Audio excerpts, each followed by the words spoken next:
So, hello, and welcome back to the Safe Wellbeing podcast with me, Katie, and I am delighted to be joined today by Brian Elwood of Elwood and Capper Limited of Northern Ireland. Have I said that correctly? That's correct, yeah. So, Brian, thank you so much for agreeing to do this. I have heard a lot about you, and a lot about. That's never good. I promise it's good. I promise that's what I usually say to everybody. In terms of the importance of well-being to you. And I know that when we had a brief chat before, that was certainly clear to me. So I was really excited to get the chance to kind of dive a little bit deeper and just chat through things. But I think it's important for everybody listening or kind of watching back to having this conversation, just to hear who Brian Elwood is. Give us a bit of a background to who you are. And yeah, let you have the floor on that. So who is Brian? Well, I'm a third generation funeral director based just outside Belfast in a town called Dunmurray. My grandfather started the business in 1938. I grew up in some aspect of it. We had different aspects of the business there. We had the floor, we had a filling station. I grew up along with brothers and cousins, sort of doing some aspect of this. And I always took an interest in the funeral side of it. So I left school on a Wednesday in May 1988 and started doing what I'm doing on a Thursday. Oh wow! So I don't know what a job interview is, to be honest. I've never been to one. My CV only improved as I with my job because I became a qualified funeral director. Yeah. I studied the embalming, although I never took the qualifications for it. I also did a degree in theology, with a view of becoming some sort of a lay preacher in the Presbyterian Church. Mm-hmm. That has since slipped because I'm now also a humanist celebrant. So I do the funerals and the humanist skill. I've been doing that since 2017. Mm-hmm. So I have, from a personal point of view, I'm married, and between myself and my wife, we have 7 boys, one of which is showing a bit of an interest in the funeral business. Wow. 1 out of 7's not bad, Katie, you know what I mean? Well, I would say 1 out of 7 could be better than none out of 7. So you've got to take something within that, yeah. You've got to take something within that. That's about 36 years in brief contract, just sort of in a couple of sentences there for you, because I know you're. Yeah, no, I love that, and when I read about you on your website and just kind of went through kind of who you are in terms of funeral director side of things. It was interesting to read about how your grandfather started the business, and then I read about it being bought over, and kind of some things for me that the lack of personal touch, the feelings of letting the community down, and I suppose because we are kind of talking about the subject about well-being and things like that, I felt it was an important place to start. What was it like for you, going through that process, and feeling that the loss of the personal touch that there was, from obviously being bought over and someone else running things or having the say what goes on and letting the community, like how did you manage that and cope with that? Well, actually, from my point of view, my father and his brother sold the business in '89, so I was still sort of just learning to drive as they were still in the business. So I didn't really. I've always worked from that point of view for someone else. Okay. The painful thing for me was watching. My father was the only one who stayed on. There was 2 brothers to run the company, and the painful thing was watching him being things taken away from him, where he would have had full control over any funeral he arranged. That was taken away from him, and I literally used to see him get very frustrated by that and very angry by it. And in the end, he sort of said, I've had enough of this. I'm just going to go sort of consultancy basis, and he sort of approaching 60 by then anyway, so he said enough was enough. So they then decided, because I had that name, that they would push me through, and that's when I became a sort of a manager within what was then James Elwood and Sons. But even at that, you were never given a full crack of the whip, Katie. You were given, I mean, the bodies were taken to a central point. Your fleet came to the central point.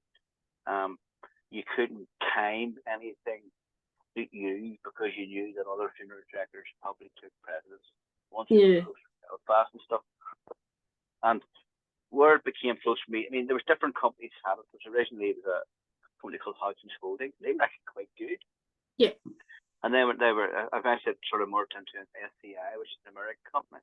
And to be fair to SCI, they did give you reasonable access to your own kind of, because they knew that the American way was never going to work here, so they just let the Northern Irish way flow. Yep. Then the co-op took it over. And one thing that happened in the co-op, which became almost despicable to me, and they never implemented it, which is really where the irony sort of kicks in, was they said that they wanted us to have the bill or the account ready to give to families at the funeral. Wow. Yeah, and I mean, the argument I put up against that was from a health and safety point of view, and they sort of laughed at me, and I said, hold on, no, if you allow me to finish, I said, I'm doing funerals for the working class man, and I mean, you English people don't understand the geography of Northern Ireland. We do feel that people segregate themselves into certain housing estates. You've got Catholic housing estates, you've Protestant housing estates. You've got nationalists, you've got unionists. And I work for all these communities. I don't differentiate. But if I'm going to work for the working class man, if I'm going to hand him a bill in front of an open grave, there's every chance he's going to hit me, and I'm going to end up in the grave, and that becomes a hell man. And who would blame him? Yeah, I've never heard of that before. So, and that became, and then I suppose that's where the David Capper comes into. He had worked for the company as well, and had taken a bit of a sickener because one of the managers was sort of not treating him the way he should have felt he should have been treated. So he left the funeral business, working in various different security and disco work and stuff like that, and top line security, I should say. But we bumped into each other in a coffee shop in Belfast, and he said, "I want to get back in the funeral business." And I was saying to him, "It's not always cracked up to be. It's a bit difficult." Mm-hmm. And as a process of conversation, by the end of the coffee, the idea of Elwood Capper had been born. Wow. And we started taking various steps. We put the amount of money into it, and we put various steps. For me, it was a bit of a gamble because I obviously had the kids and the mortgage. David, not so much, didn't have children, still doesn't. It's lucky him. Yeah. And, but I didn't have a mortgage, but it was a bit of a gamble, but gamble paid off. And I mean, we went to the bank with a business plan, which my sister made. I know nothing about these things. She's an accountant. With sort of doing 12 funerals in the first year, one a month. Yeah. And we ended up doing 48. We quadrupled it. Mm-hmm. So and the rest, as they say, is history. It's history. So getting to this point then, and going through all the challenges and the struggles faced with that, of all the change that was happening, me asking you now, well-being, why is it important to you both as, Brian, the funeral director and the celebrant, as well as Brian, who's not the professional, he's just Brian? I was a family man, so to speak. Yeah. Well, I think, Katie, something resonates. My father said something to me, and he might have been the age I am now when he said it, when he obviously seen that I was making a career in the funeral business. He said, "You're going to need to release. You're going to need it as you get older." I mean, I was doing things like coroner's contract, washing up and whatever dogs back. I mean, we did a lot of that through the troubles, we'll call it.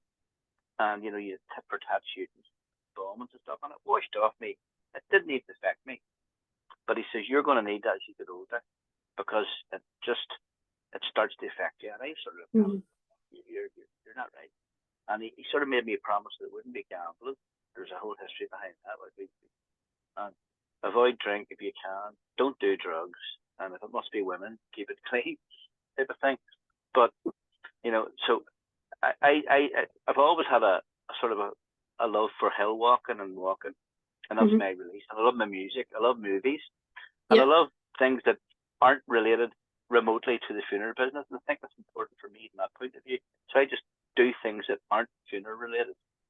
Yeah. And you always find yourself. That then distracts you from the reality of Correct. what the job is. Like, it's a complete other end of the scale, and that allows you and I know people who take themselves off on holiday to America and Spain and places, and they visit funeral homes. And I couldn't. I couldn't be less interested, to be perfectly honest. I did it once. It was during 9/11 when I went to visit one in Brooklyn, and we've since become friends. But I just, forgive me, a bit of a cough at the minute, Katie. That's all right. Well, I couldn't think of anything worse than going to a foreign country. No, it's just not me. So when I take myself home, I try just to take myself away. And it's like, and it's harder to do the older I get. And Father was quite right. Yeah. You tend to think more. It's, I suppose, if you want to, that's maybe a bit of a cliche analogy, but if you're dusting it underneath the carpet's starting to swell a wee bit. And it'll burn. Yeah.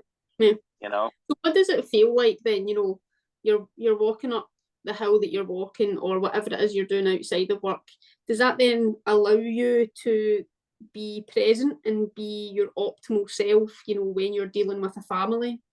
You know, when you are, you know, you're being celebrant Brian, funeral director Brian, you know, you're being who you need to be for your business. Does that feel that you can give more, you know, and be who you need to be for the families that you represent at the end of the day? Well, the celebrant thing is an interesting one, because I thought, when I first took the celebrant job on, I thought because they were so tightly related, with being a funeral director and a celebrant, that it would sort of flow into one. But I actually differentiate myself from that when I do a celebrant job, and I do most of them for Elwood Capper, because I actually do them free. I don't charge for them. So I tend to just do it as Brian Elwood, the celebrant, and David will do the funeral side of it. So I do differentiate from that. So I actually found that helped in mental health. You're sort of getting to know people from a different point of view. You're not being the funeral director who's guiding them through the steps of the funeral. You're being the celebrant who's guiding them through the history of the person, or the eulogy about the person, the music of the show. It's a completely different ballgame. And I actually found it helped me.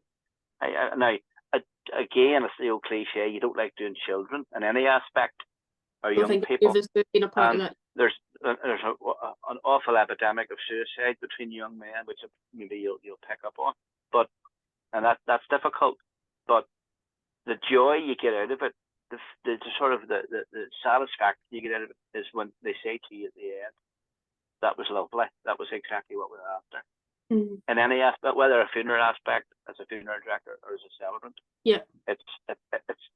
that's a great feeling, and that's a feeling that makes you swell inside and carries you through to the next job. And you're only as good as the last job you've ever done. Think about cliche, it. You know? But very so it's true. important to. Yeah. So I really, from that point of view, that's where I'm coming from. That. And you feel that the older that you've got, putting into your words without offending you, saying you don't look old. No, that's okay. No, I'm 52. If you must know. You don't look 52. You do not look 52.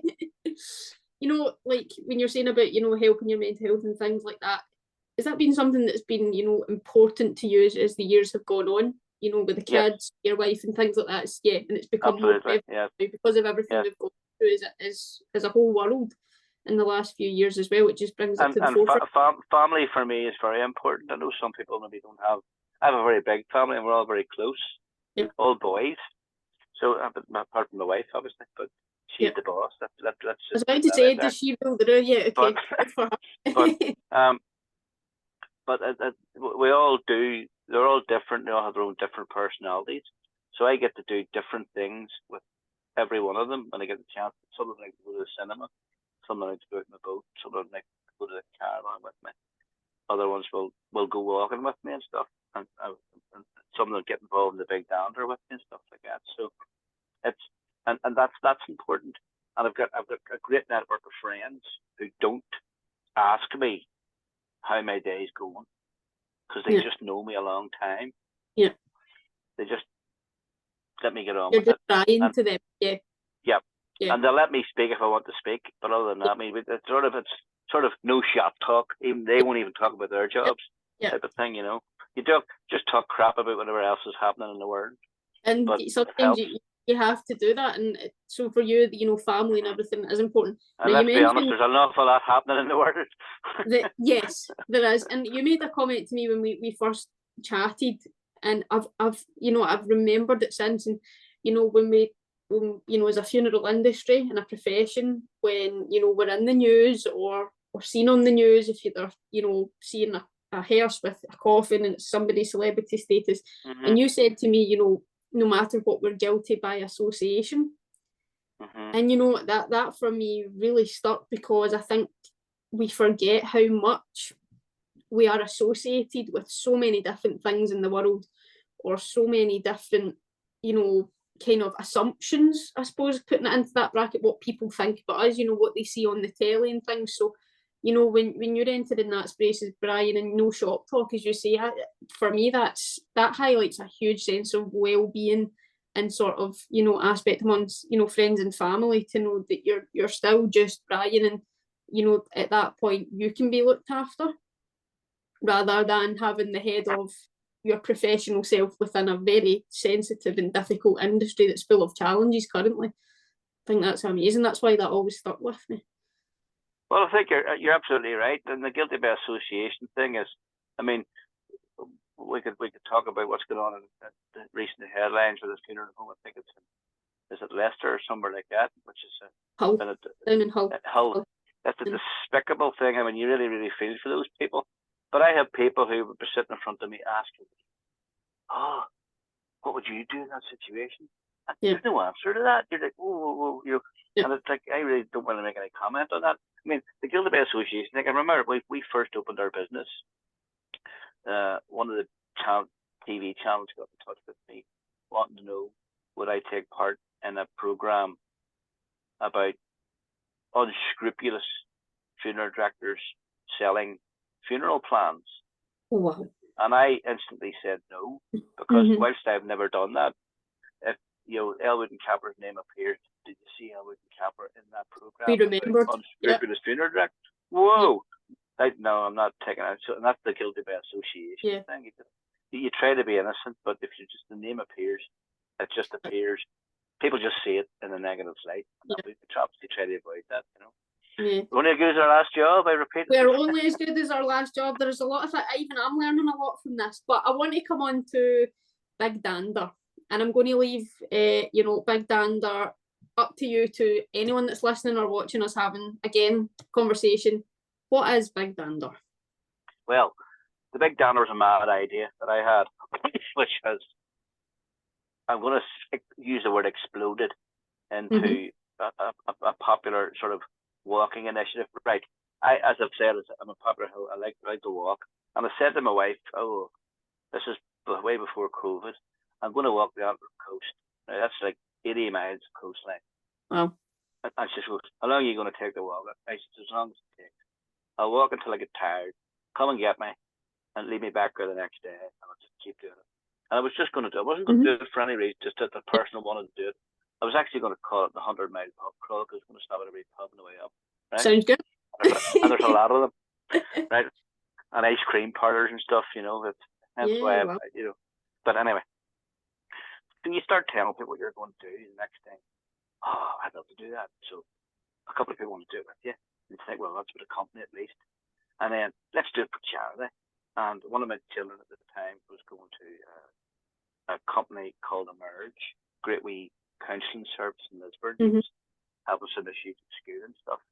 And they've been really, really helpful to me. So let's do it for Emerge.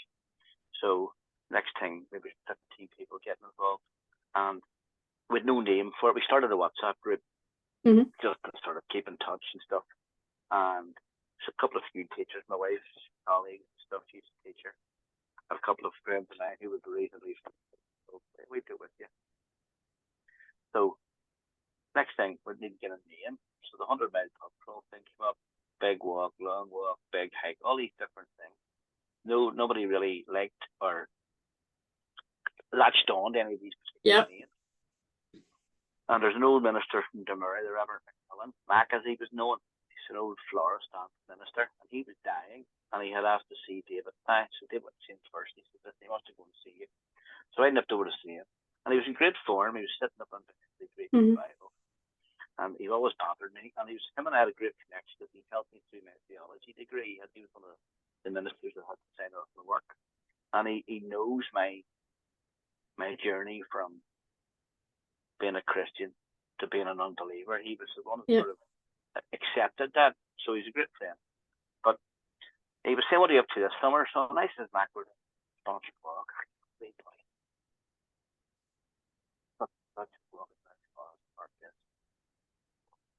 Really good, nice. Well, this one's a bit different. We're walking from Carrickfergus to Portrush.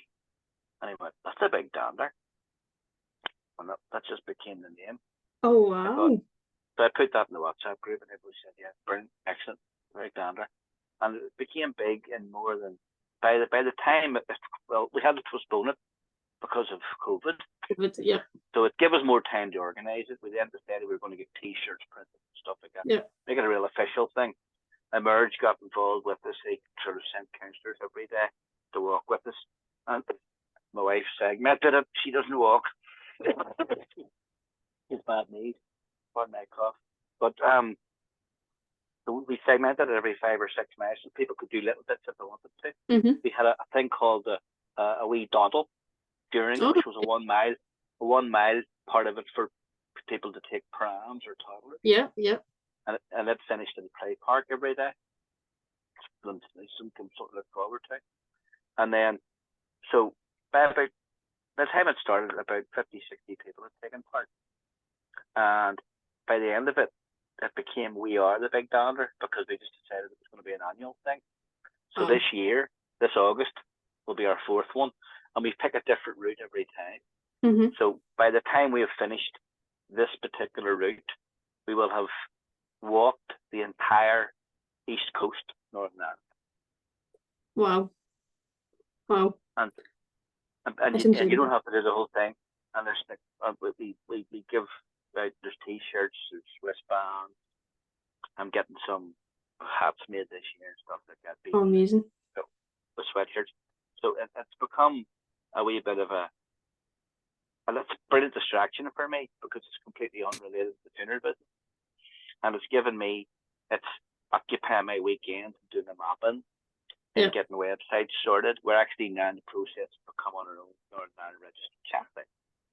Wow. We're ticking off various boxes. Yeah. By the end of the year, we shoot charity status, which means you can go and you can apply for grants that you can get. Things like gift aid and all that palaver. Yeah. So I've got accountants involved now. I've got my sister, and I've got different people who would be. I would sort of say like there's now a website which my young colleague looks after for me. I know nothing about those sorts of things. Yeah. The social media aspect of it. There's a Facebook page, an Instagram page, a TikTok page. There's a bit of something else. I think that's maybe it. They're all run by someone else. I've given them sort of tasks. Yeah. So it's just, it has become like a small business that doesn't make any profit. And because we supported mental health charities for the past 3 years, this year will be the first year that we'll actually do it for the Big Dander. So the money that we raise this year will go to improve the website. We've got a crisis button on our website already for anybody who doesn't want to speak to their doctor or family member. Yeah. Click on this, and we have counsellors who will go to a WhatsApp, and then you can just talk. That's incredible. And the money that we raise to Big Dander will go to expenses of the counsellor has to meet up with this person. Yeah. Or I mean, counsellors can be anything up to £150 an hour, depending on the speciality. Yeah. So the money will go towards paying their wages. Yeah. I think that's fantastic. And you it's going well. Yeah. We've raised about 24 grand in 3 years. On the website, I've certainly seen from that, and I would encourage anyone to go and have a look at the Big Dander website, to get an insight to it. And BigDander.com. There you go. You've got it in there.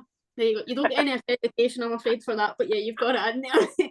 No, listen, go and have a look at it, anyone that's listening back to us, because, I can say from experience. We had ladies came from England last year, just to specifically do it. Oh, wow. 3 girls came, and they're coming again this year, told me. Is this what, are you trying to get me to come from Scotland to come? I think that's correct. What you're getting. Yes. Scotland's a lot closer. Told you I would help you in any way that I could, but, you answered my question earlier on about, it gives you a focus away from the job, and I wanted to ask you why you do the job. I'm very driven by that. I never shut up about it. You have to forgive me for that. I really love it. Big Dander's very important to me. I wanted to ask you the question of why do you do the job that you do, but I'm going to change it. And I'm wanting to change it to, why do you invest so much in your own well-being and the well-being of the community, you know, ending up doing Big Dander? Like, why do you do that? What's the big reason for you that you do it? I suppose it's the old self-gratification. It helps me. I feel good about myself when I'm helping other people who are at the worst in their life. That's all. I mean, anything or Dick will tell you, as cliche as it sounds.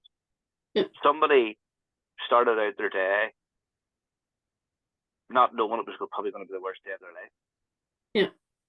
And we can only do so much for the dead, in the sense that, you know, you can be dignified with them and you can treat them with respect. That's what we do. But the client is the person who's grieving that dead person, and that's who you have to look after. And sometimes it can be a multitude of people, it can be an entire family of people. Yeah. And they'll go through all the emotions of anger and hurt and regret and sadness, and there's an absolute wonderful job satisfaction when you walk through that, and they come out the other end of it with a simple thank you. Mm-hmm. And sometimes a wee box of sweeties today. Yeah. Or a bottle of single malt, which is superb. Yeah. Just we just those wee stupid gifts. Yeah. And they're just, and they mean so much to me. And it's just, that's complete job satisfaction. And none of us are perfect. You do make mistakes. But more and more people have come to realize that too, that we're only human. That the funeral director's only human. So when he does make a mistake, I don't mean a major mistake, but you may be spelling the name wrong, or they just, that sensitive time. It's easy done type of thing. People understand that, and that helps as well. And society's changing too from that point of view, where people demanded more from the funeral director. Yeah. They don't demand as much now because of, well, I think maybe the birth of the internet. People are sort of doing their own research into things like that. Yeah. They don't demand as much from the funeral director, but at the same time, the funeral director doesn't give any less. Mm-hmm. So from that point of view, we look like we haven't changed. We look like we're still traditional. Yeah. If you know what I mean. Yeah. Yeah. So in a world of sheer technology. And for you then, does that help you, you know, the job satisfaction and taking a family through the, you can see the passion when you talk about it.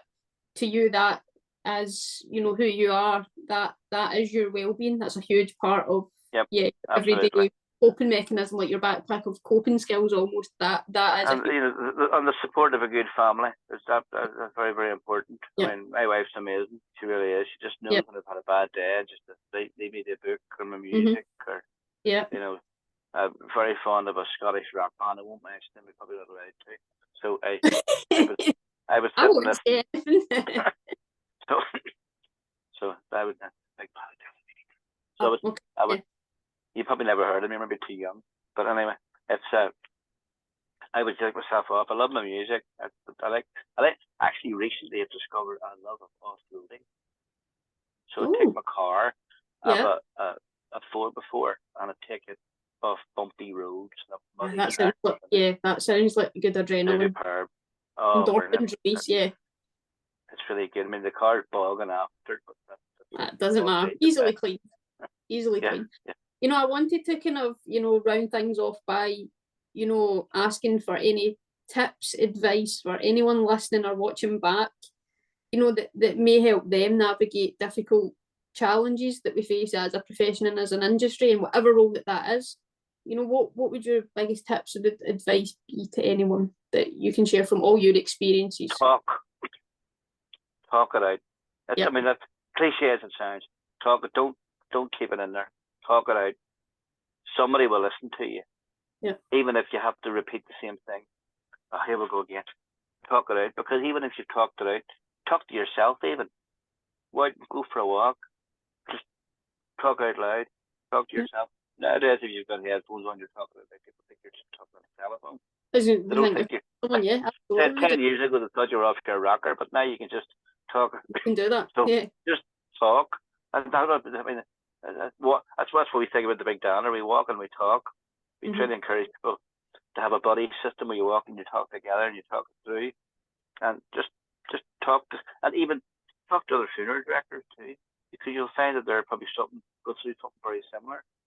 There's a sheer, certainly by doing this, there's definitely a different understanding. I think I totally agree, and I couldn't agree more. The best thing that I ever did was talk, which is kind of why I'm now a part of all of this, and that's the joy of bringing it to the surface. And let's all it is a conversation, and what you were saying earlier on about, men, younger, with suicides and things like that, it's especially in males. Well, see, men have this stiff upper lip thing, don't they? Oh, yeah. I'll be okay. I'll listen. Strong. I'm not. Forget that. Just big boys don't cry nonsense. Just get on with it. Cry if you have to. Have a mate to cry to. He might call you about a few names. He doesn't mean it. No, he's breaking them. Yeah, and it's just talk. I couldn't emphasize that enough. And we have my business partner. I have a good friendship relationship too, where if something's getting us down, we can say, right, we need to sort this out, and him and I'll talk. And socially, we're quite different. He does things very different. I've got a family way of life. He's able to go visit more often and stuff, but we just know that I can look at him. There's something not right, vice versa, and we say, right, shut the door. What's going on? Yeah, and you feel that's in the day-to-day running of things in the business as well. You can be open. We both went through a very difficult patch about 3 years ago with a member of staff. They'd worked with us for quite some time, and it all turned a bit sour. Yeah. And in a lawsuit, and both of us really leaned on each other quite strongly. And that's important, because we were the only ones that knew how we were affected by that. Yes, we can talk to our families. Yes, we can talk to our friends, but we were the only ones going through it, so we knew how to handle that together. So I suppose that's why if other funeral directors should talk to other funeral directors, it'd be nice to have some sort of forum that I've done this, who else has done this? Oh, well, I have. So, and sort of connect those two people or three people together. And do you think it would help in the industry having more of that, or having like what we're doing now, like this conversation is obviously like, if you can just help one person or touch one person in a way that maybe just allows them to think differently, or maybe something that's always irked me, really annoyed me as a funeral director, is the fact that, I mean, you talk to policemen and firemen and people in the emergency industry, and they've all got these human resources that they can go to when their job's getting too tough for them. Yeah. Soldiers can, and I don't doubt it does get tough. I mean, it'd be hard to be an ambulance driver constantly, or putting out fires all the time. Yeah. And the police do a sterling job, but no thanks. But nobody has ever created that for a funeral director. Yeah. Funeral directors don't have this place to go to. If they go to their doctor and say to their doctor, I'm feeling it, even your doctor goes, what? Yeah. Really? And funeral directors don't have that. They don't have that forum. They don't have that even support, even from the NHS. Yeah. But other people take for granted. Yeah. I mean, my wife works in the education industry, and she works with special needs pupils, and she could go to her doctor tomorrow if the job is getting to her, and he can give her a line where she'd be off for a month. Oh. I couldn't afford to take a month off. Yeah. You know what I mean? I don't have that. I just don't have that luxury. And I think that's where funeral directors need to get together and have some kind of a counselling system that they can help each other with. And I'm not a qualified counsellor by any stretch of the imagination, but I will listen. You know what I mean? Sometimes that's all it takes. And I think that comes on to the last bit that I wanted to ask you. Anyone listening to this bit, if you could send a message to everyone that's a member of SAFE, including our associates, any staff member of any, of the amazing independents that we're lucky to have in SAFE, that create the platform that is SAFE, that allows us to have this chat right now. what would your message be about well-being, about things like that, as we keep progressing as an industry to keep on top of this? Well, just as I said before, just talk it out. Yeah. Don't bottle it up. Talk it out. Find something legal that you can release into. And it could be something simple like watching soap operas. Yeah. It could be something simple like going for a walk. But it's different. Just find something different to the daily job and talk to whoever's prepared to listen to you. Amazing. I think that's really as simple. That's as simple as it. Yeah. It doesn't need to be complicated. Helps me. Yeah. And you're coming from a place of sheer experience, and it's incredible to get the opportunity to chat with you. And I hope everybody listening can take something away from, you know, just having a conversation and just looking into things a little bit deeper. But Brian, thank you so much for being a part of this. It's been absolutely incredible. And to anyone listening back, I hope you've taken a lot of things away from it, big takeaways that you can... Get involved in the Big Dander. And get on the Big Dander, please. Thebigdander.com. Get in there. And you're also on Facebook and Instagram and TikTok for anyone that does anything. Yeah, go and have a look at the website because I did. If they just Google it, they'll find us. Yes. All right. So thank you very much, Brian. Once again, it's been fantastic. No problem.